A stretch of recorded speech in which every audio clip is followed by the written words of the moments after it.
Hello दोस्तों, मैं हूं राजीव नंद चौहान और आप देख रहे हैं मेरे यूट्यूब चैनल सक्सेस पॉइंट। तो दोस्तों, मैं आज आप लोगों के लिए लेकर के आया हूं Bihar ASI previous years question, जो कि ये सारे क्वेश्चन 2019 में सारे क्वेश्चन पूछे जा चुके हैं दोस्तों, और उसका मैं पार्ट 3 लेकर के आया हूं। तो आज के लिए पहला क्वेश्चन, वह कौन सा स्थान है जिसकी स्थिति 3 समुद्रों के मिलन स्थान पर है? यानी वैसा कौन सा स्थान है जहाँ पे ये तीनों समुद्र आकर मिलता है, और कौन कौन सा समुद्र वही बताना है। तो इसका राइट आंसर हो जाएगा दोस्तों कन्याकुमारी। कन्याकुमारी वह स्थान है दोस्तों जहाँ बंगाल की खाड़ी, हिंद महासागर और अरब सागर ये तीनों आकर के मिलती है दोस्तों। तो वह स्थान है कन्याकुमारी। कन्याकुमारी में आकर बंगाल की खाड़ी, हिंद महासागर और अरब सागर तीनों आकर के यहाँ मिलते, यानी मिलान होता है, संगम होता है। नेक्स्ट क्वेश्चन है, भारत में उष्णकटिबंधीय चक्रवात सर्वप्रथम कहाँ आते हैं? तो बताना है जो भारत में उष्णकटिबंधीय चक्रवात सर्वप्रथम कहाँ आते हैं। सर्वप्रथम उड़ीसा में आते हैं दोस्तों। उड़ीसा में सबसे पहले ये एंट्री करते हैं। नेक्स्ट क्वेश्चन है, भारत में सबसे घनी जनसंख्या किस राज्य में मिलती है? भारत में सबसे घनी जनसंख्या किस राज्य में मिलती है दोस्तों? तो इसका राइट आंसर हो जाएगा बिहार। बिहार में सबसे ज़्यादा पॉपुलेशन के मामले में, अब ये तो जनगणना 2011 का मैं बता रहा हूँ, आज का मैं बता रहा हूँ 2023 का जनगणना के हिसाब से अगर देखा जाए तो सबसे ज़्यादा आबादी बिहार में ही है और सबसे ज़्यादा बेरोजगारी भी बिहार में ही है दोस्तों। और बात कर लूँ बिहार का दोस्तों, तो बिहार का राजधानी पटना है और बिहार का सीएम का नाम नीतीश कुमार है दोस्तों। और मैं बात करता हूँ सबसे कम घनी आबादी के, तो मैं वो उसका आंसर हो जाएगा दोस्तों सिक्किम। सिक्किम में सबसे कम जनसंख्या है दोस्तों। नेक्स्ट क्वेश्चन है, बेरिंग जल संधि निम्नलिखित में से किस देश में स्थित है? तो बताना है कि बेरिंग जो जल संधि है वो किस देश में है। तो इसका राइट आंसर हो जाएगा दोस्तों अलास्का रूस। अलास्का रूस में ही बेरिंग जल संधि स्थित है दोस्तों। नेक्स्ट क्वेश्चन है, 1857 की क्रांति को किससे जोड़ा जाता है? बताना है कि 1857 में जो क्रांति हुआ था उसको किससे जोड़ा जाता है। तो इसका राइट आंसर हो जाएगा दोस्तों कमल एवं चपाती। कमल एवं चपाती को 1857 की क्रांति से जोड़ा जाता है। और दोस्तों 1857 की क्रांति को बी.डी. सावरकर ने प्रथम स्वतंत्रता संग्राम माना था दोस्तों 1857 की क्रांति को। नेक्स्ट क्वेश्चन है, खाली स्थान अटलांटिक महासागर को प्रशांत महासागर से जोड़ती है। बताना है कि इसमें से कौन सा शहर है जो अटलांटिक महासागर और प्रशांत महासागर को जोड़ती है। तो इसका राइट आंसर हो जाएगा दोस्तों पनामा शहर। पनामा शहर है जो अटलांटिक महासागर और प्रशांत महासागर को जोड़ती है। और पनामा शहर के बारे में बात करता हूँ दोस्तों, सबसे बिजी वाला नहर पनामा नहर को कहते हैं दोस्तों। और इसका निर्माण 1914 ईस्वी में किया गया था दोस्तों। और पनामा देश को ये नहर 2000 ईस्वी में मिला था। सोचिए 1914 में निर्माण हुआ था, लेकिन 2000 ईस्वी में पनामा देश को पनामा का ये नहर मिला था दोस्तों। लहसुन की अभिलक्षणिक गंध का कारण क्या है? जो लहसुन रहता है, लहसुन का अभिलाक्षिक गंध किसके कारण होता है दोस्तों? तो इसका राइट आंसर हो जाएगा सल्फर यौगिक के कारण ही लहसुन का जो गंध है अभिलाक्षणिक होता है। बट नेक्स्ट क्वेश्चन है, बांदीपुर वन्य जीव अभयारण्य कहाँ स्थित है? तो जो बांदीपुर अभयारण्य है दोस्तों, वन्य जीव अभयारण्य, वो कर्नाटका में है दोस्तों। कर्नाटका में ही बांदीपुर वन्य जीव अभयारण्य है दोस्तों। और इसकी स्थापना वन्य जीव अभयारण्य की 1973 में बांदीपुर वन्य जीव अभयारण्य की स्थापना हुआ था दोस्तों। नेक्स्ट क्वेश्चन है, कौन सा ग्रह पूरब से पश्चिम की ओर घूमता है? इनमें से बताना है कौन सा ग्रह है जो पूरब से पश्चिम की ओर घूमता है, पूरब से पश्चिम यानी ऐसे घूमता है। तो इसका राइट आंसर हो जाए दोस्तों शुक्र ग्रह। शुक्र ग्रह है, और एक ग्रह और है, लेकिन इस ऑप्शन के हिसाब से आपको बताना है कि जो कौन सा ग्रह इनमें से है जो पूरब से पश्चिम की ओर घूमता है। तो उसका राइट आंसर हो जाए शुक्र ग्रह। और एक अरुण ग्रह है, अरुण ग्रह का भी जो घूमने का क्रिया जो पूरब से पश्चिम है। बात करते हैं हम लोग शुक्र ग्रह की। शुक्र ग्रह को सुबह का तारा और शाम का तारा भी कहते हैं। और शुक्र ग्रह है जो सबसे गर्म ग्रह है दोस्तों, सबसे गर्म ग्रह शुक्र ग्रह है। और शुक्र ग्रह के पास एक भी उपग्रह नहीं है दोस्तों, एक भी उपग्रह नहीं है। बात करते हैं शुक्र ग्रह को, तो पृथ्वी की जुड़वा बहन भी कह सकते हैं इसको, शुक्र ग्रह को। नेक्स्ट क्वेश्चन है, किस राज्य में गेहूं की प्रचुर मात्रा में उत्पादन होता है? इनमें से बताना है कि सबसे ज़्यादा गेहूं का जो उत्पादन होता है किस राज्य में होता है। तो इसका राइट आंसर हो जाएगा दोस्तों यूपी। यूपी में सबसे ज़्यादा गेहूं की उत्पादन होता है दोस्तों। तो इसका राइट आंसर हो जाएगा यूपी। नेक्स्ट क्वेश्चन है, रमन प्रभाव। रमन प्रभाव किसकी विशिष्टता से संबंधित है? जो बताना है रमन प्रभाव किसकी विशिष्टता का संबंधित है। तो जो रमन प्रभाव है दोस्तों, प्रकाश की विशिष्टता से संबंध रखता है। नेक्स्ट क्वेश्चन है, सूखे सेल ड्राई सेल में एनोड का कार्य करने वाली छड़ बनी होती है। जो सूखा सेल यानी ड्राई सेल में एनोड का जो कार्य करता है उसका जो छड़ होता है किस चीज़ का बनी होती है दोस्तों। तो इसका राइट आंसर हो जाएगा दोस्तों कार्बन की। सूखा सेल में जो एनोड का जो कार्य करने वाली छड़ होती है वो कार्बन की बनी होती है। और जो सूखा सेल में जस्ता जो रहता है दोस्तों कैथोड का काम करता है, कैथोड। यहाँ पे एनोड का कार्य है और जस्ता है जो कैथोड का कार्य करता है। नेक्स्ट क्वेश्चन है, केंद्रीय बकरी अनुसंधान संस्थान CGRI कहाँ स्थित है दोस्तों? बताना है केंद्रीय बकरी अनुसंधान संस्थान कहाँ स्थित है। तो इसका राइट आंसर हो जाएगा दोस्तों भोपाल। जो कि सॉरी दोस्तों, केंद्रीय बकरी अनुसंधान CGRI ये मखदूम मथुरा में है दोस्तों, भोपाल नहीं होगा दोस्तों, मखदूम मथुरा में स्थित है केंद्रीय बकरी अनुसंधान। नेक्स्ट क्वेश्चन है, आलू भूमिगत अपरिवर्तित तना होता है जिसे कहा जाता है। आलू जो है जो भूमिगत अपरिवर्तित तना होता है इसको हम लोग कहते हैं कंद। और आप लोग जानते हैं कि आलू कौन सा भाग खाया जाता है, आप लोग ये कमेंट में बताएं। नेक्स्ट क्वेश्चन है, निम्नलिखित में से कौन सा एक कृषि क्रिया पर्यावरण के लिए अनुकूल है, कृषि के लिए फायदेमंद है।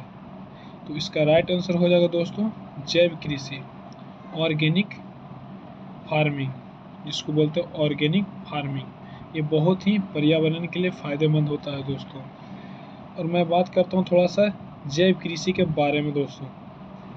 तो भारत का जो प्रथम राज्य सिक्किम है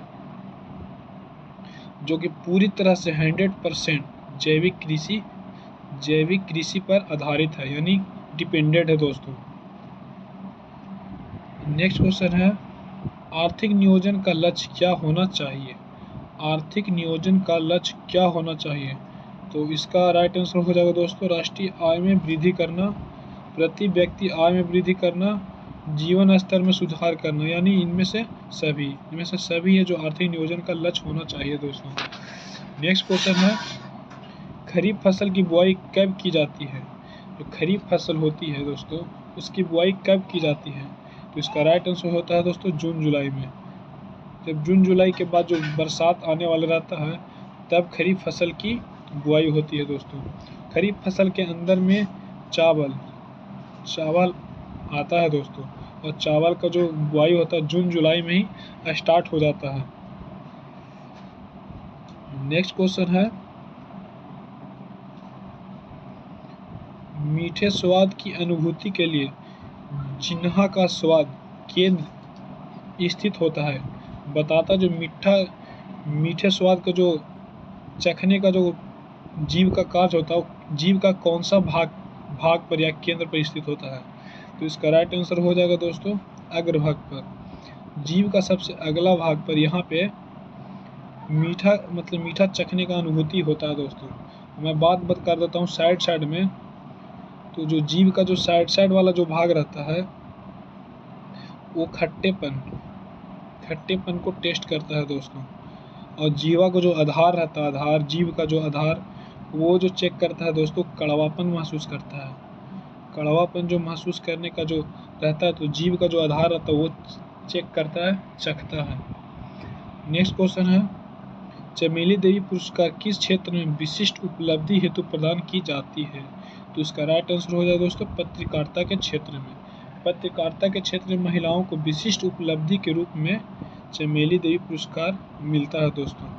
और ये कब से स्टार्ट होता है थोड़ा सा ये भी बता देता हूँ दोस्तों। चमेली देवी पुरस्कार है जो दोस्तों 1982 से देना स्टार्ट हो गया है दोस्तों।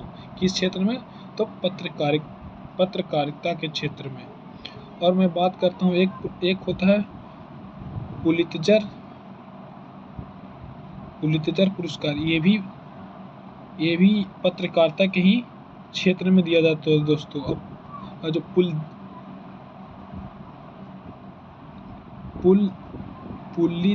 पुलित्जर जो है पुरस्कार 1970 से स्टार्ट हुआ है दोस्तों, 1970 से। नेक्स्ट क्वेश्चन है, विष्णु के 10 अवतारों की जानकारी निम्नलिखित में से किससे प्राप्त होती है। तो जो विष्णु के 10वें अवतार है दोस्तों, वो मत्स्य पुराण से जानकारी मिलती है दोस्तों। और जो पुराण हम लोगों का है दोस्तों 108 पुराण है। और पुराण के संकलन करता चाहे जो बोले हम उसको रचयिता बोल सकते हैं दोस्तों, कौन है, लोमहर्ष और उसके पुत्र उग्र सर्वा। ये दोनों ने मिलकर ही पुराण की रचयिता किया है दोस्तों। नेक्स्ट क्वेश्चन है, झेलम नदी के तट पर प्रसिद्ध विस्तृता की युद्ध किन किन शासकों के बीच हुआ था। ये बहुत ही इंपॉर्टेंट क्वेश्चन है दोस्तों। झेलम नदी के तट पर विस्तृता का युद्ध किन किन शासकों के बीच हुआ था। तो इसका राइट आंसर हो जाए दोस्तों पोरस और सिकंदर के बीच में ही विस्तृता का युद्ध हुआ था। और किस नदी के किनारे हुआ था दोस्तों, तो झेलम नदी के किनारे।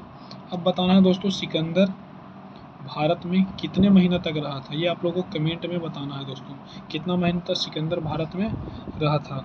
और सिकंदर का जो सेनापति था दोस्तों सेल्यूकस निकेटर था दोस्तों। और सिकंदर का जल सेनापति कौन था, जल सेनापति नियार्कस था। नेक्स्ट क्वेश्चन है, स्यादवाद किस धर्म का सिद्धांत था। स्यादवाद किस धर्म का सिद्धांत था। तो इसका राइट आंसर हो जाएगा दोस्तों जैन धर्म का। जैन धर्म का ये सिद्धांत था स्यादवाद। अब बता देते हैं दोस्तों जैन धर्म के संस्थापक कौन थे, तो ऋषभदेव थे जैन धर्म का संस्थापक। और इससे का एक लास्ट क्वेश्चन पूछता है कि जैन धर्म का लास्ट यानी अंतिम तीर्थंकर कौन थे दोस्तों, तो वो थे महावीर स्वामी। और कितने तीर्थंकर थे, तो 24वें तीर्थंकर यानी लास्ट यानी अंतिम तीर्थंकर कौन थे, महावीर स्वामी। और लास्ट थे 24वें तीर्थंकर महावीर स्वामी। नेक्स्ट क्वेश्चन है, बौद्ध गाथाओं में हाथी का प्रतीक किसको मतलब इंडिकेट करता है। तो बौद्ध गाथाओं में हाथी का जो प्रतीक था बुद्ध का जन्म को ही प्रतीक के सिंबल में हाथी का प्रयोग किया जाता था दोस्तों। तो इसका राइट आंसर हो जाएगा बुद्ध का जन्म। अब बता देते तो दोस्तों थोड़ा बुद्ध जन्म की। तो बुद्ध धर्म का संस्थापक थे गौतम बुद्ध। और जो बौद्ध धर्म में पूर्ण जन्म यानी पुनः जन्म की मान्यता प्राप्त थी दोस्तों। नेक्स्ट क्वेश्चन है, भारत के किस राज्य में स्त्री पुरुष अनुपात प्रति 1000 व्यक्ति की तुलना में स्त्रियों की संख्या 100 से अधिक थी। यानी 100 पुरुष है तो 100 से ज़्यादा स्त्री हो जाता है। कौन सा भारत के ऐसा देश है, मतलब भारत का कौन सा ऐसा राज्य है? तो इसका राइट आंसर होगा दोस्तों केरल। केरल में 1000 पुरुष के लिए 1084 स्त्री है दोस्तों, यानी जो रेशियो में सबसे ज़्यादा है। तो इसका राइट आंसर हो जाएगा दोस्तों केरला। नेक्स्ट क्वेश्चन है, आयुर्वेद के प्रसिद्ध चिकित्सक धन्वंतरी किस गुप्त शासक के दरबार में रहते थे? तो इसका राइट आंसर होगा दोस्तों चंद्रगुप्त द्वितीय। ये आप लोग बहुत बढ़िया से पढ़िएगा दोस्तों, चंद्रगुप्त प्रथम भी रहता है और चंद्रगुप्त द्वितीय। तो इसका राइट आंसर हो जाएगा दोस्तों चंद्रगुप्त द्वितीय। धन्वंतरी रहते थे, चिकित्सक का नाम था धन्वंतरी। और चंद्रगुप्त द्वितीय के शासनकाल में संस्कृत भाषा के सबसे प्रसिद्ध कवि थे कालिदास। किसके? चंद्रगुप्त द्वितीय के शासन में के समय। नेक्स्ट क्वेश्चन है, संगीत सम्राट तानसेन अकबर के दरबार में आने से पूर्व किसके दरबार में रहता था? तानसेन अकबर के दरबार में आने से पूर्व किसके दरबार में रहता था? तो रीवा के रामचंद्र के दरबार में रहता था। कौन? तानसेन, जो कि संगीत का बहुत ही बड़ा विद्वान था। नेक्स्ट क्वेश्चन है, पानीपत की तीसरी लड़ाई 1761 ईस्वी में मराठों की सेना का औपचारिक संचालन किसने किया था? तो आप लोगों को पता है कि पानीपत की तीसरी लड़ाई 1761 ईस्वी में हुई थी और मराठों की औपचारिक संचालन किया था सदाशिवराव भाऊ ने किया था। सदाशिवराव भाऊ ने पानीपत की तीसरी लड़ाई 1761 में मराठाओं की सेना का औपचारिक संचालन किया था दोस्तों। तो इसका राइट आंसर हो जाएगा सदाशिवराव भाऊ ने। नेक्स्ट क्वेश्चन है, ब्रिटिश संसद का वह कौन सा पहला अधिनियम था जिसके द्वारा मुसलमानों को अलग प्रतिनिधित्व देकर फूट डालो और राज करो को नीति अपनाई थी? तो इसका राइट आंसर होगा दोस्तों 1909 का इंडियन काउंसिल एक्ट। मुस्लिम संसद का वह कौन सा अधिनियम था? तो 1909 का इंडियन काउंसिल एक्ट था जिसके द्वारा मुसलमानों को अलग प्रतिनिधित्व देकर फूट डालो और राज करने की नीति अपनाने के लिए बोला था। तो इसका राइट आंसर हो जाएगा 1909 का Indian council act. Next question है, काल के अनुसार को लिखना है दोस्तों, कौन सा काल पहले हुआ था, कौन सा काल बाद में हुआ था। तो दोस्तों बता दें तो मार्ले मिंटू हुआ था दोस्तों 1909 में, मार्ले मिंटू 1909 में। और क्रिप्स मिशन आया था दोस्तों 1942 में। क्रिप्स मिशन 1942 में, कैबिनेट मिशन 1946 में आया था। और ये मॉन्टेग्यू जेम्स फोर्ड सुधार ये आया था दोस्तों आपको 1919 में आया था। यानी सबसे पहले कौन आया? ये एक नंबर पर सबसे पहले 1, उसके बाद आ गया 2 नहीं पहले 4, 1 4 2 3 यानी सी ऑप्शन। उसका राइट आंसर हो जाएगा दोस्तों 1 4 2 3। नेक्स्ट क्वेश्चन है, बहादुर शाह जफर के दोनों बेटों का सिर कलम करके चांदी की तस्करी के उपहार के रूप में उसके पास किस क्रूर शासक अधिकारी ने भेजा था? तो इसका राइट आंसर हो जाएगा दोस्तों जनरल हडसन ने बहादुर शाह के दोनों बेटों को सिर कलम करके चांदी की तस्करी के उपहार में भेज दिया था। नेक्स्ट क्वेश्चन है, संधि और संस्थापक के संबंध में निम्नलिखित में कौन सा युग्म सुमेलित नहीं है? नहीं पूछ रहा है दोस्तों, तो थोड़ा सा चेक करना पड़ेगा। थियोसिकल सोसाइटी के संस्थापक कौन थे? एनी बेसेंट, ये तो सही है दोस्तों। गदर पार्टी के लाला हरदयाल, ये भी सही है। होमरूल लीग पुना के बाल गंगाधर तिलक। इंडियन एसोसिएशन की एन जोश, ये नहीं होगा दोस्तों, यानी इसका राइट आंसर डी होगा। इंडियन एसोसिएशन के संस्थापक थे आनंद मोहन बोस और इनके साथ थे सुरेंद्र नाथ बनर्जी। तो इसका राइट आंसर हो जाएगा डी, सुमेलित नहीं है। 16 अक्टूबर 1905 को लॉर्ड कर्जन द्वारा बंग की घोषणा की गई। इस संदर्भ में निम्नलिखित में से कौन सा कथन सही नहीं है? सही नहीं है ये कुछ बताना है दोस्तों।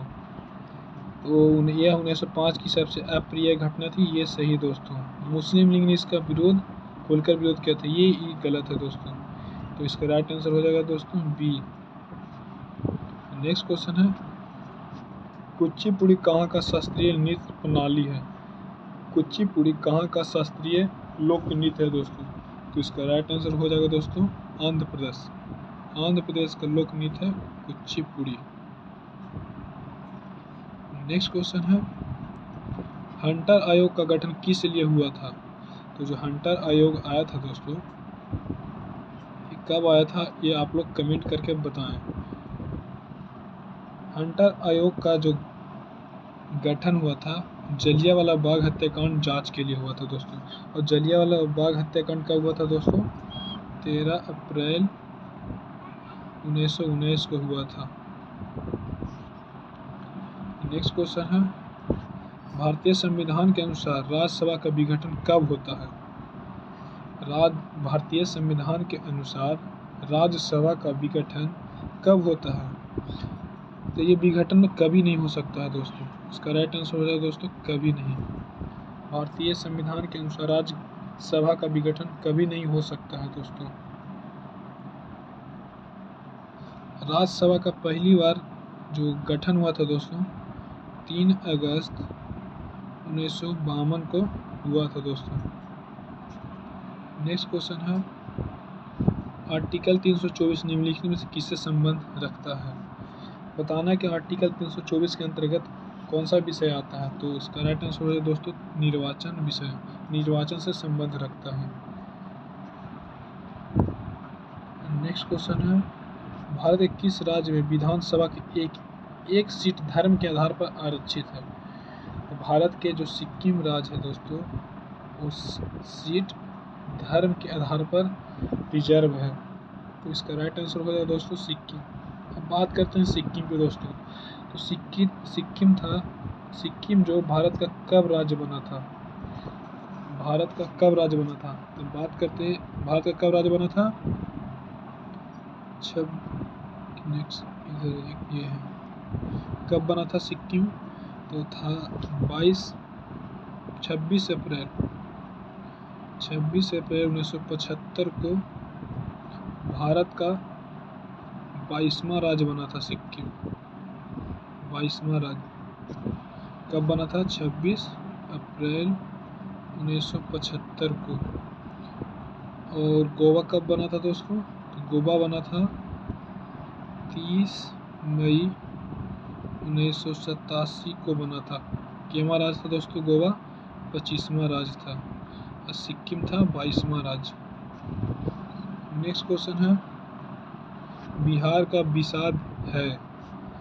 बिहार का विषाद, बिहार का हम बोल सकते हैं शोक, इनमें से कौन सा नदी है? तो इसका राइट आंसर हो जाएगा दोस्तों कोसी नदी। बिहार का विषाद बोले चाहे शोक नदी बोले तो कोसी नदी है दोस्तों। नेक्स्ट क्वेश्चन है, जीव मंडल आरक्षित क्षेत्रों की पहली परियोजना स्कीम कौन सी थी? जीव मंडल आरक्षित क्षेत्रों की पहली परियोजना स्कीम कौन सी थी? तो इसका राइट आंसर है दोस्तों नीलगिरी जीव मंडल आरक्षित क्षेत्र। यह जीव मंडल आरक्षित क्षेत्रों की पहली स्कीम थी। नेक्स्ट क्वेश्चन है, संसद का कोई सदस्य अपने सदन के अध्यक्ष की पूर्व अनुमति लिए बिना कितने दिनों तक सदन में अनुपस्थित रहे तो उसका पद रिक्त घोषित किया जा सकता है? संसद का कोई सदस्य अपने सदन के अध्यक्ष की पूर्व अनुमति लिए बिना कितने दिनों तक संसद में अनुपस्थित रहे तो उसका पद रिक्त घोषित किया जा सकता है? तो इसका राइट आंसर हो जाएगा दोस्तों 60 दिन। 60 दिन तक बिना बताए अगर सदन में नहीं आता तो उसको पद रिक्त घोषित कर दिया जाएगा। नेक्स्ट क्वेश्चन है, अबू धाबी इंटरनेशनल पुस्तक मेल 2019 में किस देश की विशिष्ट अतिथि के रूप में चुना गया है? तो इसका राइट आंसर हो जाएगा दोस्तों भारत। भारत देश को अबू धाबी इंटरनेशनल पुस्तक 2019 का विशिष्ट अतिथि के रूप में भारत को चुना था दोस्तों। नेक्स्ट क्वेश्चन है, भारत के दो राज्यों में इंटरनेशनल सीमा नहीं है, निम्नलिखित में से कौन सा है? तो मेघालय तो ये बॉर्डर सट जाता है दोस्तों। पंजाब भी सट जाता है। बिहार तो नेपाल में सट जाता है। मध्य प्रदेश से बीच में आता है, हरियाणा, ये दोनों यानी सी हरियाणा और मध्य प्रदेश है जो किसी दूसरे देश के साथ अपनी सीमा साझा नहीं करता दोस्तों। तो इसका राइट आंसर हो जाएगा हरियाणा और Madhya Pradesh.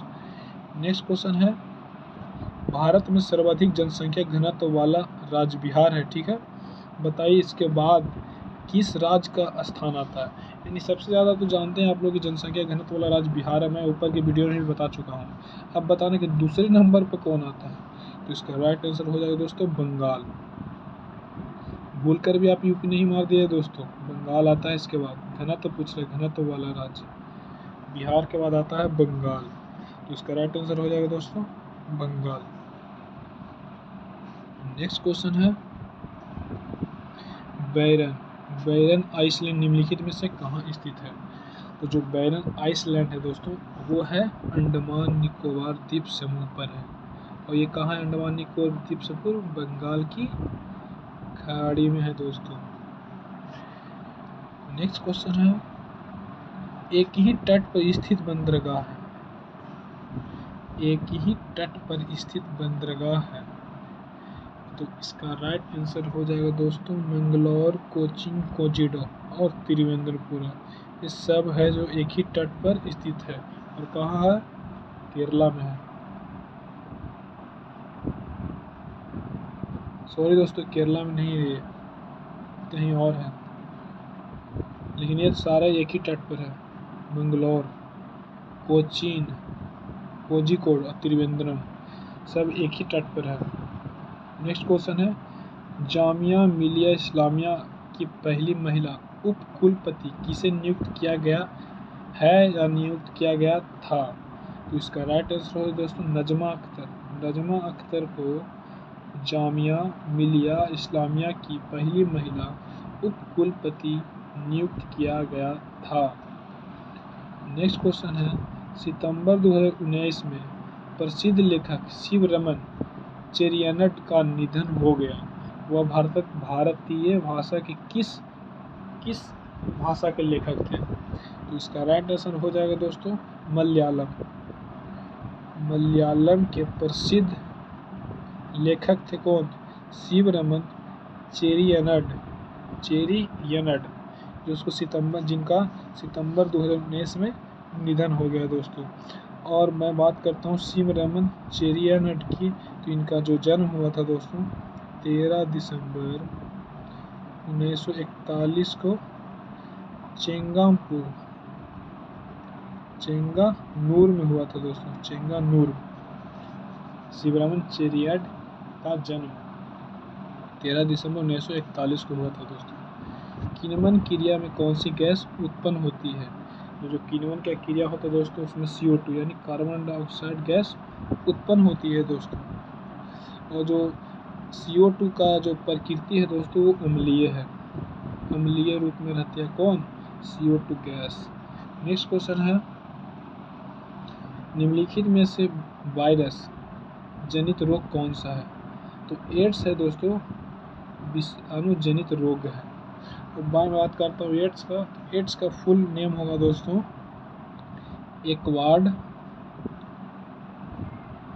Acquired immuno deficiency syndrome. Next question है, विश्व ओजोन दिवस 2019 का विषय क्या था? बताना है विश्व ओजोन दिवस 2019 का विषय क्या था दोस्तों? 32 ईयर्स एंड हीलिंग। विश्व ओजोन 2019 का विषय था दोस्तों 32 ईयर्स एंड हीलिंग।